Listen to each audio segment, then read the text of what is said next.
Alright, may customer ngayon tayo dito, no? Sniper 150. Sir, taga saan pa po kayo? Republic. Republic Avenue lang po, no? Malapit lang. Dito, may mga wirings na po sila, sir, no? May mini driving na. May busina na rin po, PIA po, no? Kaso upon checking po natin, no? Hindi po siya original, mga sir. Okay, kaya pala ang tunog, popot po, no? Papalitan na rin po natin to ng original. Pero itong mini driving, ito pa rin po yung gagamitin natin. Lalagyan na natin ng rapid horn, combo lights, horn passing. Tapos papalitan na rin natin itong switch, no? Ng original talaga pang sniper. Okay? Ayan, no? Dito kung makapansin nyo mga sir, no? Iba't ibang kulay ng wirings. Ayan. Medyo magulo po, no? Wala pa po tayong nagagalaw dito. Ayan, nakalaylay po siya, no? Okay. Ayusin po natin ito lahat. Wash out po yan, no? Pati itong tri-switch, papalitan natin ito. Hindi po siya original din, no? Ayan, plastic. Okay. Umpisa na natin. Hours later. Ngayon, nalatag na po natin yung bagong harness na ginawa natin, no? Para sa motor na siya. Nasa 80% na po tayo. Bali, andito na po yung mga output para sa busina, sa mini driving. Ayan. Lahat po yan, all goods na. Kung mapapansin nyo kanina, no? Marami pong wirings dito. Ayan. Pero ngayon konti na po. Ayan. Same features pa rin. Same parts pa rin yung ikakabit natin. Busina, NDL. Ayan. Combo lights. Pero ito may rapid na, may passing na. Ayan. Mas dumami yung features pero mas kumunti yung wirings. Yan po yung pinopromote natin dito, no? Talagang hanggat maaari ginagawa nating mukhang stock pa rin yung wirings. Okay. Dito, lahat po yan nakabalot po ng rubberized tape, no? Para magmukha pa rin stock. Walang pansit-pansit, hindi po gaya kanina, no? Okay. Pagka ganun po kasi, magpapagawa tayo sa mga mekaniko. Minsan, mahirapan po sila, no? Kasi maraming mga wiring na sa gabal. Ngayon, okay na po yan. All goods na. Magpagawa man tayo kahit kaninong mekaniko, hindi na po mahirapan. Lalo sa pagpapalit ng mga bearings po ng manubela, no? Wala na pong mga wiring na pwedeng mahatak. Ayan. Okay. Iyan, no? Bago natin balutan yan, master, nakahinang po yan, no? Naka-soldering gun para mas kapit na kapit lahat ng electrical wire. Matagtag man yung motor, so malubak man, safety po yan. Okay. Ayan, no? Dito, naglagay na tayo ng passing switch. Ayan, socket po, no? Okay, sasalpak na lang mamaya. Ayan, plug and play para po magpapalit tayo ng headlight. Hindi na po mahihirapan, wala na pong mga wiring na puputulin, no? Ayan, tri-switch. Original na po yan mga sir, metal po yan. Okay, ayan. Sama-sama po yan sa isang harness. Pababa po, umikot dito sa ating power module.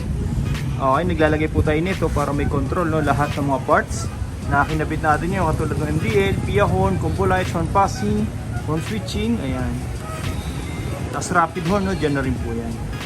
Okay, kung mapapansin nyo, wala na tayong makikita mga power, mga iba't ibang mga device dito. Dito na po lahat yan naka-connect.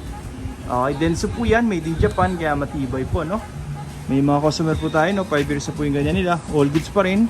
Kagandahan dyan mga sir. Katagalan, magpapalit tayo ng busina, ng mini driving. Hindi na po tayo mag-re-wirings. Ito na po yung gagamitin natin. Same features pa rin, may passing, may rapid, may horn switching. Plug and play na lang po yung mga parts na papalitan natin. Okay, ito, fix na po yan dyan. Lahat ng mga ginamit natin dyan ng wire, Japan wire po yan, no? Talagang makakapal yung pagka-stranded nya, no? Ito po yung mga wirings na sure na tatagal po. Okay, ayan, no? Japan wire pang automotive. Ayan, lahat po yan nakahinang, ano? Para walang fluctuation. Talagang tumagal yung wirings na kinabit natin. Ito po yung stock ng Yamaha. Ito po yung gawa natin. Okay, ayan, no? Talagang malinis po, no? Lahat po yan binabalot natin para kahit tumagal, hindi po lulutong yung mga wiring sa atin sa loob, no? Ayan. Tsaka maulanan man yung motor natin, motor wash man tayo, hindi po yan magkakaroon ng malfunction, no? Kasi pinapasok po ng tubig pag naka-expose po. Okay, lahat po yan nakabalot na balot para all weather po, no? Ayan. Walang pangamba sa daan si sir. Okay. Tsaka maganda pa rito mga sir, magpagawa man tayo sa mga mekaniko. Hindi po yan basta-basta masusugatan, no? yung mga wires natin pag natamaan ng mga tools, no? Kasi talagang nakabalot po. Pwede po kasi mag-cause ng sunog, no? Pagka nasugatan, tapos pwedeng mag-cause ng electrical short. Okay, dito. Ayan.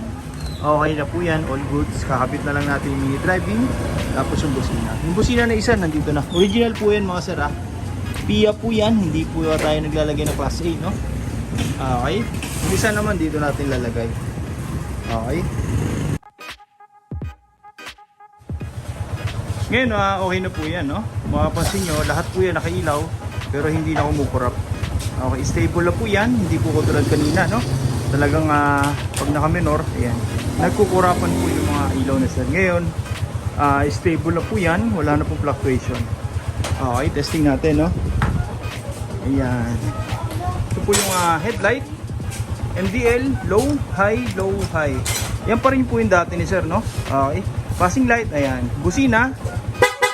Ayan, no? Nakas na. Okay. Rapid horn. Okay. Ayan, no? Naglagay na rin po tayo ng switch dito mga sir, no? Ayan, para sa on-off ng headlight ni sir. Okay. Pag nag-passing light tayo, automatic po yan. Sasabay lahat. Okay. Ayan, no? Pero maganda dyan mga sir, pwede pa rin tayo mag-high ng MDL na hindi po sumasabay yung headlight.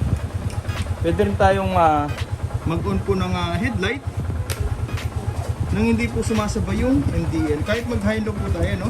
Ng headlight. Okay. Ayan, no? Hindi po sasabay dyan yung MDL. Pero pag nag-passing, automatic po sabay lahat. Yan po yung combo lights natin mga sir, no? Tapos yung busina. Okay. Ayan, no? Sa mga gusto pong magpagawa, no? Direct message nyo lang po, MJ Works. Okay, punta na lang po kayo dito sa shop, no? First come, first serve po tayo. Maraming salamat po.